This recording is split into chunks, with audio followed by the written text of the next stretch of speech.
Please please please please. చాలా విషయాలలో ఆయన ఎంతో మందికి ఆదర్శంగా నిలిచినాడు, పనిచేసినాడు. ఈ ప్రాంతం గురించి తన ప్రాణం పెట్టి పనిచేసినాడు. ఆయన మంత్రిగా ఉన్నా, ఇంకో హోదాలో ఉన్నా, ఎమ్మెల్యేగా ఉన్నా, ప్రతిపక్షంలో ఉన్నా తన ఏరియా అభివృద్ధిని ఏనాడు కూడా ఆయన విస్మరించలేదు. లేకపోతే అన్ని పర్యాయాలు మీరు ఎందుకు గెలిపించారు, ఎందుకంత గుండెల్లో పెట్టుకున్నారు? నేను ముఖ్యమంత్రి అయినా వారు ప్రజాప్రతినిధిగా కరీంనగర్లో జరిగినటువంటి సభకు వచ్చింది.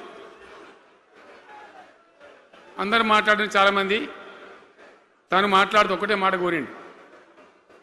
అయ్యాక బోర్నపల్లి అనే కాడ గోదావరి మీద ఒక బ్రిడ్జ్ అవసరం మాకు, అది కంపల్సరీ కావాలి అంటే నేను ఇక హోదాలు బిదాలని మర్చిపోయి ఏంది జీవన్న మళ్ళీ చెప్పండి అంటే చెప్పిండు ఆయన. వెంటనే అక్కడి నుంచి ఆదేశాలు ఇచ్చి 70-80 కోట్ల రూపాయలు మంజూరు చేసి ఆ బ్రిడ్జి అప్పుడు కట్టించినాం.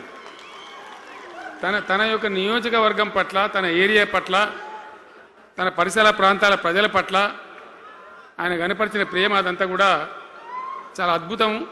అందుకే ఆయనకు అంత మంచి పేరు కూడా ఉంది. అది నాకంటే మీకు అందరికి బాగా తెలుసు. ఈ మధ్య వీళ్ళందరూ తయారైంది కదా, ఎవరు అంటే అంటే సర్వేలు చేసి ఇస్తారు.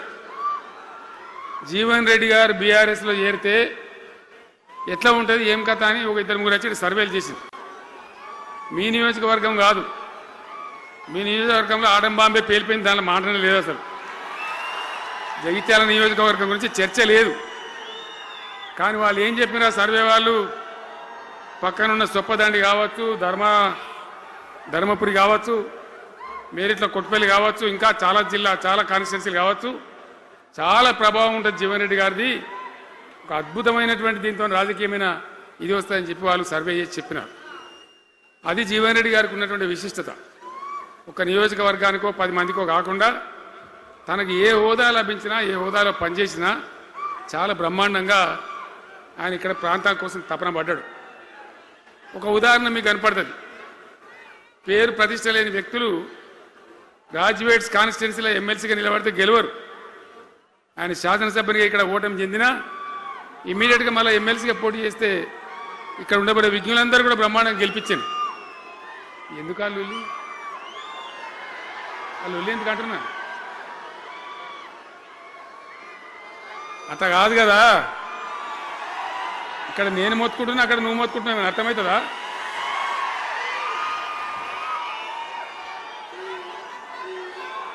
ఏయ్ ఆగవా బాబు,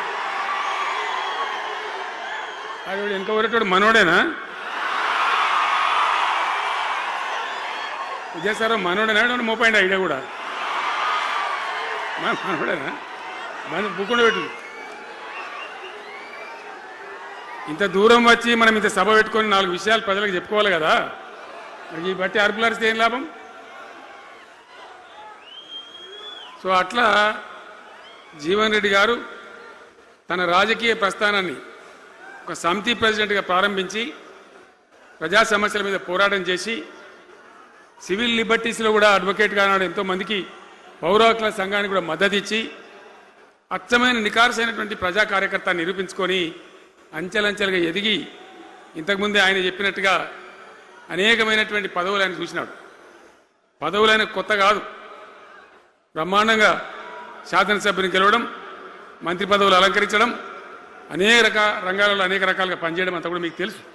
నేను కొత్తగా చెప్పే అవసరం లేదు.